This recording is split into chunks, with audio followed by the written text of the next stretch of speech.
नमस्कार दोस्तों, स्वागत है आपका आज के मुख्य समाचारों में। जी हां दोस्तों, आपको यहां पर देखने को मिलेंगे आज दिन भर की तमाम बड़ी खबरें मुख्य समाचार ब्रेकिंग न्यूज अपडेट्स के रूप में। तो चलिए दोस्तों, जान लेते हैं आज की पहली बड़ी खबर। महिलाओं के साथ हुई बर्बरता मानवता के लिए कलंक है, उज्जैन और सिद्धार्थनगर की घटना पर बोले राहुल गांधी।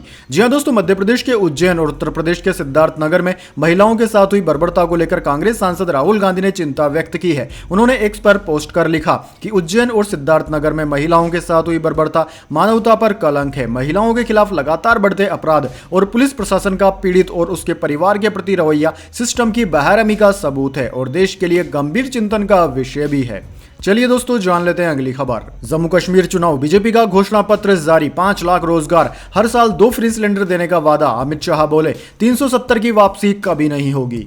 जी हां दोस्तों, भाजपा ने शुक्रवार 6 सितंबर को जम्मू कश्मीर विधानसभा चुनाव के लिए पार्टी का घोषणा पत्र जारी कर दिया।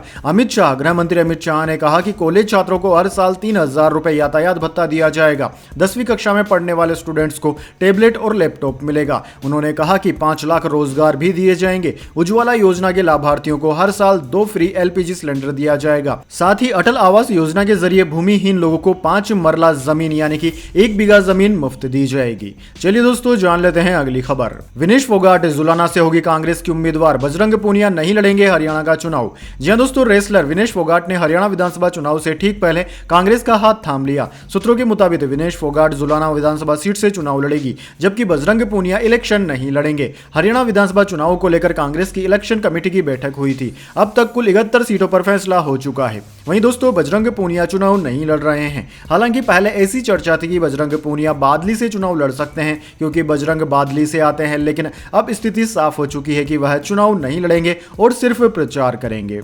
चलिए दोस्तों, जान लेते हैं इसके बाद अगली खबर। मणिपुर के पूर्व मुख्यमंत्री के घर पर रॉकेट से हमला, 1 की मौत, 5 घायल। विष्णुपुर जिले में एक दिन में कुकी उग्रवादियों ने दूसरा हमला किया। जी हां दोस्तों, मणिपुर के पूर्व मुख्यमंत्री मोरेम्बम कोइरेंग के घर पर शुक्रवार दोपहर 3 बजे कुकी उग्रवादियों ने रॉकेट से हमला कर दिया। इस हमले में एक बुजुर्ग की मौत हो गई जबकि 5 लोग घायल हो गए हैं। वहीं दोस्तों, कांग्रेस नेता मोरेम्बम कोइरेंग राज्य के पहले मुख्यमंत्री रह चुके हैं। वे 1963 से 1967 में 200 दिन और 1968 में 3 बार मणिपुर के मुख्यमंत्री रह चुके हैं। उनका निधन 27 दिसंबर 1994 को हो चुका है। चलिए दोस्तों, जान लेते हैं इसके बाद अगली खबर। डीमेट अकाउंट्स का आंकड़ा 17 करोड़ के पार जा पहुंचा। अगस्त में 14 लाख नए डीमेट अकाउंट खोले गए। जी हां दोस्तों, शेयर बाजार की तरफ लोगों का रुझान बढ़ने के कारण देश में डीमेट खातों की संख्या में तेजी से इजाफा हो रहा है। अगस्त में देश में 40 लाख से ज्यादा नए डीमेट अकाउंट खुले हैं, जिसके कारण कुल डीमेट खातों की संख्या 17 करोड़ के आंकड़े को पार कर गई है। वहीं दोस्तों, नेशनल सिक्योरिटी डिपॉजिटरी लिमिटेड यानी कि NSDL और central depository services limited CDSL में 31 अगस्त तक कुल डीमेट खातों की संख्या 17.1 करोड़ हो गई है। वैसे दोस्तों, कमेंट करके बताइए आपके पास कितने डीमेट अकाउंट्स हैं। चलिए जान लेते हैं अगली खबर। कोलकाता रेप मर्डर केस, पूर्व प्रिंसिपल के 6 ठिकानों पर रेड। ईडी ने संदीप घोष के करीबी प्रसून चटर्जी को हिरासत में लिया। जी हां दोस्तों, कोलकाता के आरजी मेडिकल कॉलेज और अस्पताल के पूर्व प्रिंसिपल संदीप घोष के 6 ठिकानों पर शुक्रवार को ईडी ने छापा मारा। अस्पताल में वित्तीय गड़बड़ी के आरोप पर ईडी ने मनी लॉन्ड्रिंग को लेकर यह कार्रवाई की है। वहीं दोस्तों, इससे पहले सीबीआई इसी मामले में भ्रष्टाचार के आरोप पर घोष को गिरफ्तार कर चुकी है। ईडी ने सुबह घोष के बेलिया घाटा स्थित घर और उनके करीबियों के हावड़ा और सुभाष ग्राम स्थित 2 ठिकानों पर छापेमारी की। 7 घंटे की कार्रवाई के बाद ईडी ने संदीप घोष के करीबी प्रसून चटर्जी को सुभाष ग्राम के डेपारा इलाके में उनके आवास से हिरासत में ले लिया था। चलिए दोस्तों, जान लेते हैं इसके बाद अगली खबर। बंगाल के गवर्नर बोले अपराजिता बिल ममता के कारण अटका। राज्य सरकार ने बिल के साथ टेक्निकल रिपोर्ट नहीं भेजी, मंजूरी देने में देरी होगी। जी हां दोस्तों, पश्चिम बंगाल के गवर्नर सीवी आनंद बोस ने कहा है कि अपराजिता बिल ममता सरकार के कारण पेंडिंग है। उसने बिल के साथ टेक्निकल रिपोर्ट नहीं भेजी है, इसके बिना बिल को मंजूरी नहीं दी जा सकती। राजभवन की ओर से गुरुवार 5 सितंबर को जारी बयान में बताया गया कि ममता सरकार के इस रवैये से गवर्नर बोस नाराज है। महिलाओं की सुरक्षा से जुड़े इस महत्वपूर्ण बिल को लेकर ममता सरकार ने कोई होमवर्क नहीं किया है। चलिए दोस्तों, जान लेते हैं इसके बाद अगली खबर। फॉरेक्स रिजर्व ने बनाया नया रिकॉर्ड, दुनिया में 4थे स्थान पर पहुंचा भारत।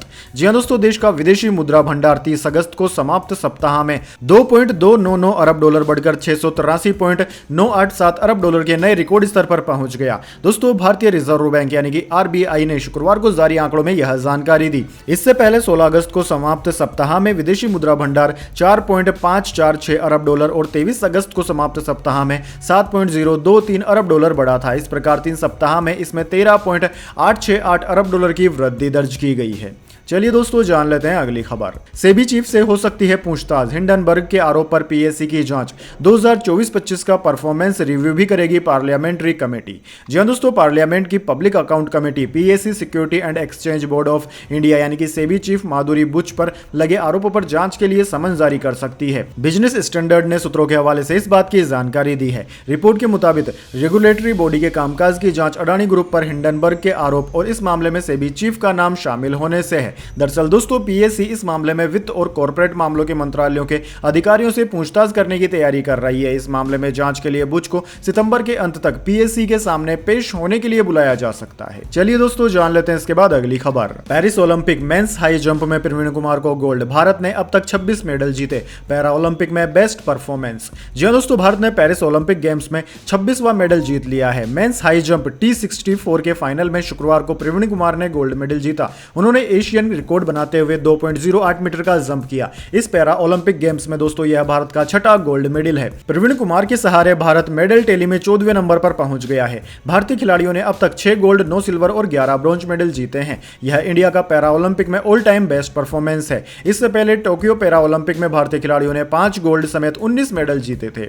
चलिए दोस्तों जान लेते हैं इसके बाद अगली बड़ी खबर। चंदा कोचर और दीपक कोचर को सुप्रीम कोर्ट का नोटिस, वीडियोकॉन लोन फ्रॉड मामला। इनकी गिरफ्तारी को बॉम्बे हाई कोर्ट ने अवैध बताया था। जी हां दोस्तों, सुप्रीम कोर्ट ने शुक्रवार को आईसीआईसीआई बैंक की पूर्व मैनेजिंग डायरेक्टर और सीईओ चंदा कोचर और उनके पति दीपक कोचर को नोटिस जारी कर उनकी गिरफ्तारी को अवैध बताने वाले बॉम्बे हाईकोर्ट के फैसले पर जवाब मांगा है। दरअसल दोस्तों, बॉम्बे हाईकोर्ट कमेटी ने इस साल 6 फरवरी को लोन फ्रॉड मामले में चंदा कोचर और उनके पति दीपक कोचर की गिरफ्तारी को अवैध बताया था। बॉम्बे हाईकोर्ट ने कहा था कि सीबीआई ने चंदा और दीपक कोचर की गिरफ्तारी बिना दिमाग लगाए और कानून का उचित सम्मान किए बिना करी है। जस्टिस संजीव खन्ना और संजय कुमार की पीठ ने दोनों को नोटिस जारी किया और सीबीआई की ओर से दायर अपील पर उनसे जवाब मांगा। चंदा कोचर और उनके पति दीपक कोचर को सीबीआई ने 23 दिसंबर 2022 को वीडियोकॉन आईसीआईसीआई बैंक लोन मामले में गिरफ्तार किया था। चलिए दोस्तों जान लेते हैं अगली खबर। हरियाणा में आम आदमी पार्टी और कांग्रेस के बीच सीट शेयरिंग पर सहमति नहीं, 50 सीटों पर अकेले लड़ेगी आम आदमी पार्टी। सपा का विधानसभा चुनाव लड़ने से इनकार।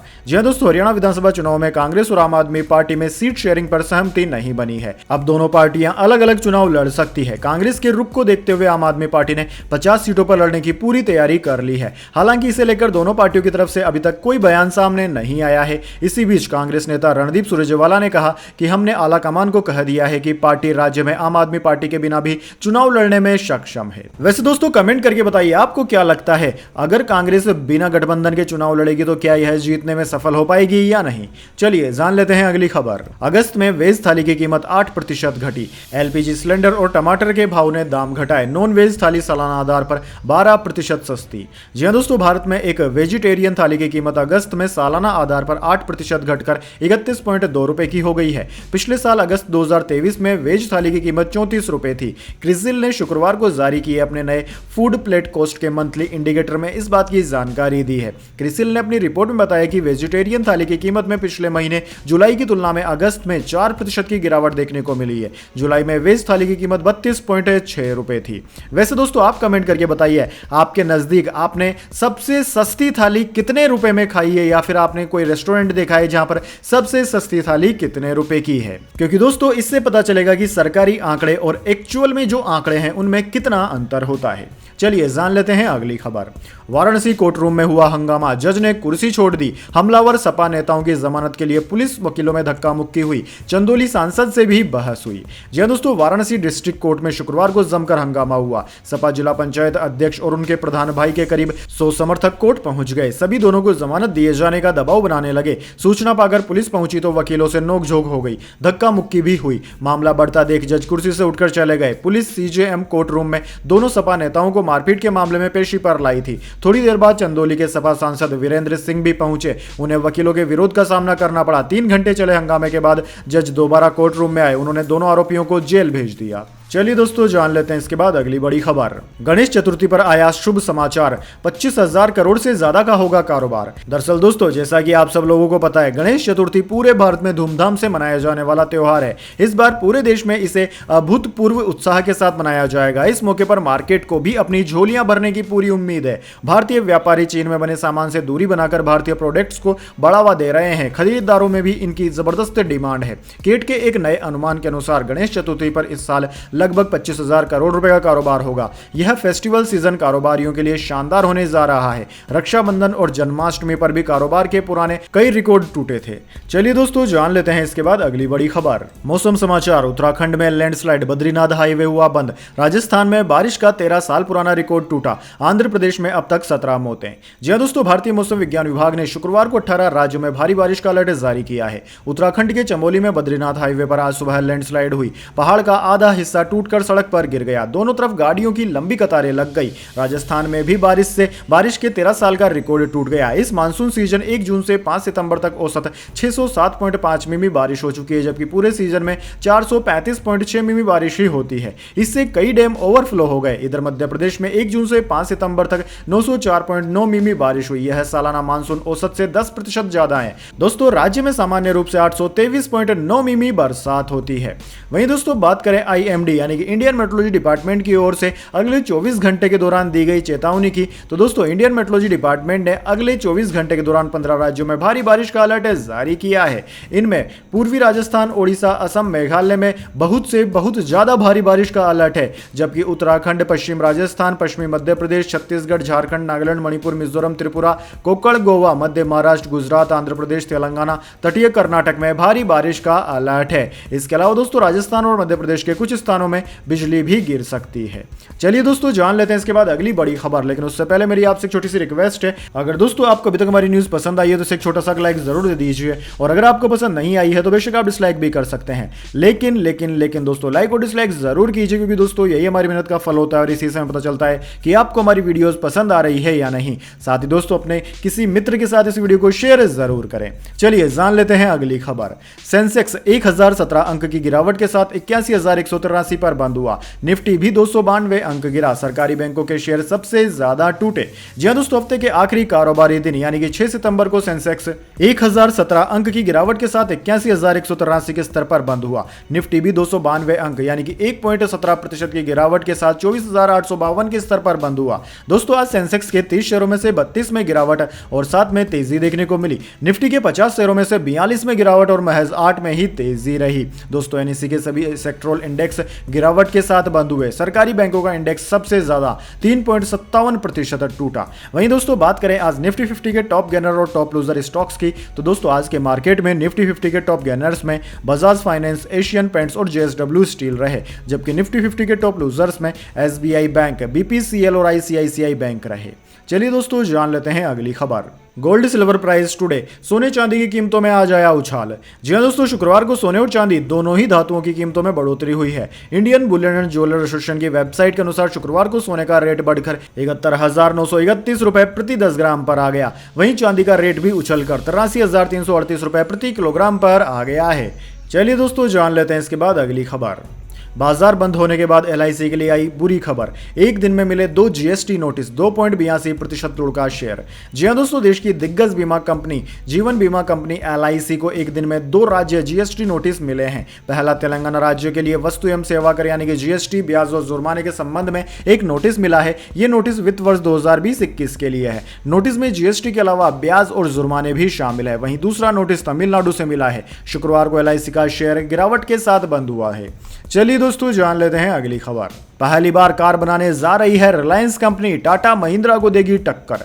जी हां दोस्तों, अनिल अंबानी के स्वामित्व वाले रिलायंस ग्रुप ने कार मार्केट में बड़ा धमाका मचाने की तैयारी शुरू कर ली है। दरअसल दोस्तों अनिल अंबानी के नेतृत्व वाले ग्रुप की कंपनी रिलायंस इंफ्रास्ट्रक्चर ने इलेक्ट्रिक कार और बैटरी बनाने का प्लान तैयार किया है। इसके लिए रिलायंस इंफ्रा ने चीन की लोकप्रिय इलेक्ट्रिक कार निर्माता कंपनी BYD के एक पूर्व अधिकारी को अपने साथ जोड़ा है। वहीं दोस्तों बिजनेस स्टैंडर्ड ने सूत्रों के हवाले से अपनी रिपोर्ट में कहा कि रिलायंस इंफ्रास्ट्रक्चर EV प्लान पर गंभीरता से विचार कर रहा है। उन्होंने EV प्लान पर लगने वाले खर्च के लिए रिसर्च भी शुरू कर दी है। चलिए दोस्तों जान लेते हैं इसके बाद अगली बड़ी खबर। ग्रीन एनर्जी से भारत 2070 तक हासिल करेगा 0 कार्बन का टारगेट, इंडिया सस्टेनेबिलिटी कॉन्क्लेव में बोले भूपेंद्र यादव। जी हां दोस्तों, भारत में जन भागीदारी और जन आंदोलन से जल संरक्षण और प्रकृति संरक्षण को लेकर अभियान चल रहा है। इसे लेकर अलग अलग राज्यों में कई तरह के कार्यक्रम चल रहे हैं। इसी कड़ी में NDTV शुक्रवार को इंडिया सस्टेनेबिलिटी मिशन कॉन्क्लेव का आयोजन कर रहा है। केंद्रीय पर्यावरण मंत्री भूपेंद्र यादव ने कहा कि भारत 2070 तक 0 कार्बन का टारगेट हासिल कर लेगा। चलिए दोस्तों जान लेते हैं अगली खबर। राहुल द्रविड़ राजस्थान रॉयल्स के हेड कोच बने। डायरेक्टर कुमार संगकारा के साथ काम करेंगे। पहले टीम के कप्तान और मेंटर रह चुके हैं। जी हां दोस्तों, टीम इंडिया के पूर्व head coach Rahul Dravid IPL franchise Rajasthan royals के हेड कोच बन गए हैं। राजस्थान रॉयल्स ने सोशल मीडिया प्लेटफॉर्म एक्स पर कहा कि रॉयल्स के पूर्व कप्तान और कोच द्रविड़ 2011 से 2015 तक 5 सीजन टीम के साथ रहे। वे तुरंत टीम से जुड़कर कुमार संगकारा के साथ काम करेंगे। वहीं दोस्तों, इसके बाद राहुल द्रविड़ ने कहा है कि वर्ल्ड कप के बाद यह दूसरी चुनौती स्वीकार करने का सही वक्त है। चलिए जान लेते हैं अगली खबर। मुशीर खान और नवदीप सैनी इतिहास के पन्नों में हुए अमर, बनाया गजब का रिकॉर्ड। जी हां दोस्तों, मुशीर खान और नवदीप सैनी ने इतिहास रच दिया है। दोनों खिलाड़ी दिलीप ट्रॉफी के इतिहास में 8वें विकेट के लिए सबसे बड़ी साझेदारी करने वाली पहली जोड़ी बन गए हैं। दरअसल दोस्तों, मुशीर और नवदीप से पहले यह खास रिकॉर्ड देश के पूर्व क्रिकेटर रमेश पवार और अभिषेक नायर के नाम दर्ज था। इस जोड़ी ने साल 2010 में 8वें विकेट के लिए उम्दा बल्लेबाजी करते हुए 197 रन जोड़े थे, मगर अपने पिछले मुकाबले में मुशीर और नवदीप ने 205 रन की दोहरी शतकीय साझेदारी करते हुए इस खास रिकॉर्ड को अपने नाम कर लिया है। चलिए दोस्तों, जान लेते हैं अगली खबर। नए पीपीएफ रूल्स 1 अक्टूबर से लागू होंगे। एक से ज्यादा पीपीएफ खाते, माइनर्स और एनराइज अकाउंट के लिए बदले नियम। जी हां दोस्तों, पब्लिक प्रोविडेंट फंड यानी कि पीपीएफ के नए रूल 1 अक्टूबर से लागू होने जा रहे हैं। पिछले महीने फाइनेंस मिनिस्ट्री के डिपार्टमेंट ऑफ इकोनॉमिक अफेयर्स ने पोस्ट ऑफिसों के जरिए खोले गए मौजूदा पब्लिक प्रोविडेंट फंड को सुव्यवस्थित करने के लिए नई गाइडलाइंस जारी की है। पीपीएफ रूल्स में नए चेंजेस माइनर्स यानी कि नाबालिगों के नाम पर खोले गए पीपीएफ अकाउंट्स, एक से ज्यादा पीपीएफ अकाउंट्स और पोस्ट ऑफिस के जरिए नेशनल सेविंग स्कीम्स के तहत नॉन रेजिडेंट इंडियंस यानी एनआरआई के पीपीएफ अकाउंट्स के एक्सटेंशन यानी कि विस्तार से जुड़े हुए हैं। चलिए दोस्तों, जान लेते हैं इसके बाद अगली बड़ी खबर। सलमान खान ने किया बिग बॉस 18 का प्रोमो शूट। धमकियां मिलने के बाद शो छोड़ने की खबरें थी। कुछ दिनों पहले पसलियों में चोट भी लगी थी। जी हां दोस्तों, टेलीविजन का popular reality show big boss 18 जल्द ही टीवी पर लौटने वाला है। सलमान खान बीते कई सालों से शो को होस्ट कर लोगों का मनोरंजन कर रहे थे। हालांकि बीते कुछ महीनों से मिल रही जान से मारने की धमकियों के बीच खबरें थी कि वह इस बार शो का हिस्सा नहीं बनेंगे। लेकिन अब बिग बॉस 18 के सेट से एक वीडियो सामने आया है जहां सलमान खान शो का प्रोमो शूट करने पहुंचे थे। चलिए दोस्तों, जान लेते हैं इसके बाद अगली खबर। तमिलनाडु के सरकारी स्कूल में आध्यात्मिक क्लास। स्पीकर ने पाप पुण्य मंदिर पर स्पीच दी। प्रिंसिपल का ट्रांसफर। सीएम बोले हमारी साइंटिफिक सोच है। जी हां दोस्तों, तमिलनाडु के 2 सरकारी स्कूलों में आध्यात्मिक क्लास को लेकर विवाद हो गया। मामला 5 सितंबर का है। चेन्नई के 2 स्कूल, सेदापेट हाई स्कूल और Ashok Nagar girls high school में एक स्पिरिचुअल अवेकनिंग क्लास आयोजित की गई। एक एनजीओ से एक स्पीकर स्कूल आए थे। उन्होंने जाति, वर्ग, पुण्य, पाप मंदिर पर स्पीच दी। उन्होंने कहा कि हमें पिछले कर्मों की सजा इस जन्म में मिलती है। इसका वीडियो सोशल मीडिया पर वायरल हो रहा है। वहीं दोस्तों, वीडियो सामने आते ही democratic youth federation of India और स्टूडेंट फेडरेशन ऑफ इंडिया के कार्यकर्ताओं ने विरोध प्रदर्शन किया। सरकार तक इसकी बात पहुंची। एजुकेशन मिनिस्ट्री ने अशोकनगर गर्ल्स हाई स्कूल की प्रिंसिपल का ट्रांसफर करवा दिया। वहीं सीएम ए.के. स्टालिन ने कहा कि हमारे एजुकेशन सिस्टम में सिर्फ साइंस की जरूरत है, इसी से स्टूडेंट का विकास होगा। चलिए दोस्तों, जान लेते हैं अगली खबर। चीन के दक्षिणी तट से टकराया सुपर तूफान यानी। हैनान प्रांत से 4 लाख लोगों को हटाया गया। 250 किलोमीटर प्रति घंटा की रफ्तार से हवाएं चल रही। जी हां दोस्तों, साउथ चाइना सी से उठा सुपर तूफान यांगी चीन के दक्षिणी तट से टकरा गया है। तूफान ने चीन के हैनान प्रांत में दस्तक दी है। इसकी वजह से हैनान के 4 लाख लोगों को अपना घर छोड़ने पर मजबूर होना पड़ा। दोस्तों, तूफान यांगी भारतीय समय के अनुसार दोपहर 2 बजे हैनान के वैनचोंग शहर से टकराया। सुपर तूफान की वजह से 250 किलोमीटर प्रति घंटे की रफ्तार से हवाएं चल रही है। चलिए दोस्तों, जान लेते हैं इसके बाद अगली खबर। हेरोइन और गांजा के साथ 8 तस्कर हुए गिरफ्तार। मेघालय और त्रिपुरा से तस्करी कर लाया गया था मादक पदार्थ।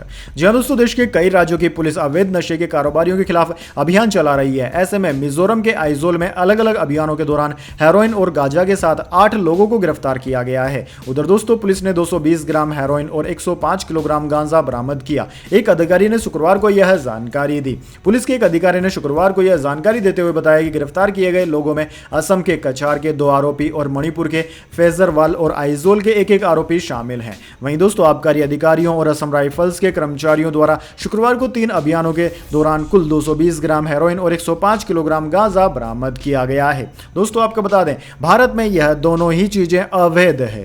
तो दोस्तों, यह थी आज की तमाम बड़ी खबरें। इसके बाद दोस्तों, बारी आती है आज के माइंड क्यूज क्वेश्चन की। जी हां दोस्तों, एक आसान से सवाल का जवाब देकर आप जीत सकते हैं एक सरप्राइज गिफ्ट हमारे यूट्यूब चैनल की ओर से। तो दोस्तों, आज का सवाल आपकी स्क्रीन पर आ चुका है। बांग्लादेश पाकिस्तान से कब अलग हुआ था? जी हाँ दोस्तों, अगर आप जानते हैं कि बांग्लादेश और पाकिस्तान कब अलग अलग राष्ट्र बने थे तो जल्दी से कमेंट बॉक्स में अपना उत्तर लिख दीजिए। अगर दोस्तों आपका जवाब होता है एकदम सही और आप चुने जाते हैं लकी विजेता के रूप में, तो आपको मिल सकता है एक सरप्राइज गिफ्ट हमारे यूट्यूब चैनल की ओर से।